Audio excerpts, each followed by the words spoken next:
ब्रह्मांड में मौजूद आज तक के सबसे डरावने प्लेनेट जिनकी आपने कभी कल्पना भी नहीं की होगी। दोस्तों, हमारा संपूर्ण ब्रह्मांड पृथ्वी, सूर्य समेत अन्य ग्रह, चांद, तारे, ब्लैक होल जैसी रोचक और रहस्यमय चीजों से भरा हुआ है। इसके अलावा ब्रह्मांड में उपस्थित कई ग्रहों पर हम इंसानों ने अपने कदम भी रखे हैं और कई ग्रहों को तो अपना घर भी बनाने का सोच रहे हैं। यूँ तो आपने कई ग्रहों के बारे में सुना होगा, जिनमें से कुछ ग्रह गैस से भरे हैं तो कुछ बर्फ से ढके हैं। किसी पर ज्यादा ग्रेविटेशनल पावर है तो किसी पर ग्रेविटेशनल पावर शून्य के समान है। लेकिन आज के इस वीडियो में हम आपको बताने वाले हैं ब्रह्मांड के कुछ ऐसे भयानक और बेहद डरावने ग्रहों के बारे में जिनके बारे में शायद ही आपने कहीं सुना होगा। तो दोस्तों, शुरू करते हैं आज का ये वीडियो। लेकिन अगर आपने अभी तक हमारे चैनल द काउंटडाउन मेस को सब्सक्राइब नहीं किया है तो कृपया चैनल को सब्सक्राइब कर लें और पास में बने बेल आइकन बटन को जरूर दबाएं ताकि हमारे चैनल की लेटेस्ट अपडेट सबसे पहले आप तक पहुँच जाए। कोरोट 7b। दोस्तों, ये प्लेनेट काफी रोचक है क्योंकि इसके दो रूप हैं। जी हाँ, एक तरफ काल्पनिक नर्क की तरह धधकता लावा और ज्वालामुखी से भरा रेड साइड ऑफ कोरोट 7b और दूसरी तरफ हिमालय की तरह ठंडा और बर्फीला व्हाइट साइड ऑफ कोरोट 7b। जी हाँ दोस्तों, इस प्लेनेट की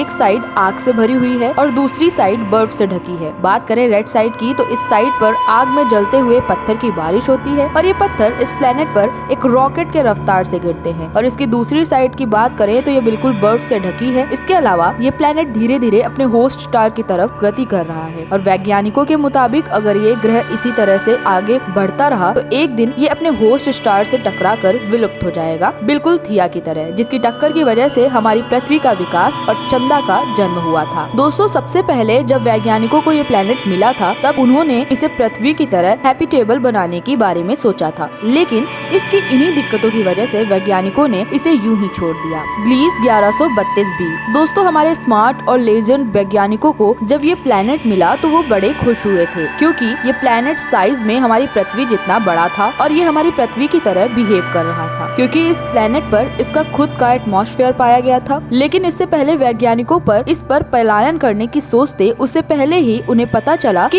ये सब सिर्फ एक झोल है। जी हाँ दोस्तों, दरअसल इस प्लेनेट पर स्ट्रॉन्ग कॉस्मिक रेडिएशन सीधा इसके एटमॉस्फेयर को भेदते हुए इसकी सतह पर पड़ते थे, यानी अगर हम इस पर अपने पाँव रखते तो ये प्लेनेट हमें मिट्टी में मिला देगा। जी हाँ दोस्तों, इस प्लेनेट पर पहुँचते ही कॉस्मिक रेडिएशन के कारण हम इंसान राख बन जाएंगे और थोड़ी और स्टडी करने पर वैज्ञानिकों ने पाया कि इस प्लेनेट के एटमॉस्फेयर को कॉस्मिक रेडिएशन से पूर्ण रूप से खत्म कर दिया है। लेकिन दोस्तों, अब बात आती है कि आखिर इस प्लेनेट पर एटमॉस्फेयर तैयार कैसे होता है। तो दोस्तों, इस प्लेनेट पर एटमॉस्फेयर इसके होस्ट स्टार की वजह से तैयार होता है। लेकिन दोस्तों, आज भी इस प्लेनेट पर शोध जारी है। HD 1,79,773b। दोस्तों, ये प्लेनेट जुपिटर से थोड़ा बड़ा है और पृथ्वी पर कई प्रकाश वर्ष दूर और अंतरिक्ष में नीले रंग का बेहद शांत और सुंदर प्लेनेट लगता है। लेकिन इस प्लेनेट पर बाहर की शांति अंदर तांडव करती रहती है। जी हाँ दोस्तों, ये प्लेनेट बाहर से तो काफी शांत है लेकिन अंदर से ये उतना ही भयानक और डरावना है। दरअसल इस प्लेनेट पर बारिश आग या पानी नहीं बल्कि कांच के टुकड़ों की होती है। ऊपर से इन प्लेनेट के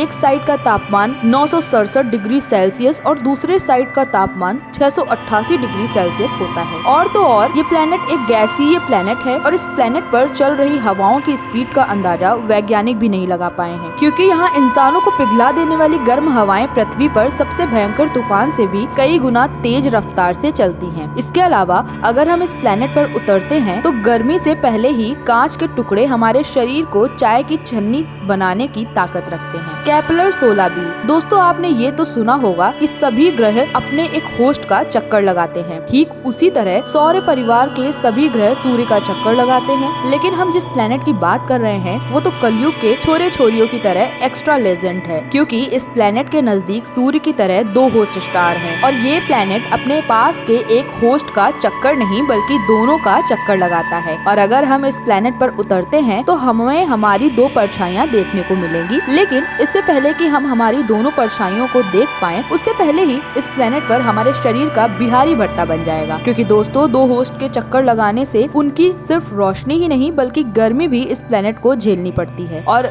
जिस कारण इसका पारा काफी हाई रहता है। Trace 2b। दोस्तों, ये प्लेनेट भी बिल्कुल ब्लैक होल की तरह ही रोशनी को निगल लेता है लेकिन ये किसी ग्रेविटेशनल फोर्स का कमाल नहीं है बल्कि कभी कभार एटमॉस्फेयर में मौजूद कुछ एलिमेंट्स जैसे वेपराइज सोडियम पोटेशियम और टाइटेनियम ऑक्साइड भी होते हैं, जैसा कि इस प्लेनेट पर एक्चुअल में होता है। और अगर हम इस प्लेनेट पर अपने पांव रखते हैं तो इस प्लेनेट के एटमॉस्फेयर के कारण हमारे लंग्स पूरी तरह से नष्ट हो जाएंगे और हमारी मृत्यु हो जाएगी। हालांकि इस प्लेनेट पर अब भी रिसर्च जारी है। तो दोस्तों आज के वीडियो में बस इतना ही। अगर वीडियो पसंद आई हो तो लाइक शेयर सब्सक्राइब जरूर करिएगा और हमें कमेंट में जरूर बताइएगा कि आपको सबसे खतरनाक प्लेनेट कौन सा लगा। वैसे मुझे सबसे खतरनाक प्लेनेट तो हमारी पृथ्वी ही लगती है, क्योंकि जिस तरह हम इंसान नाश कर रहे हैं उस तरह से पृथ्वी का विनाश समय से पूर्व होना तो निश्चित है। वीडियो में अंत तक बने रहने के लिए आप सभी का धन्यवाद।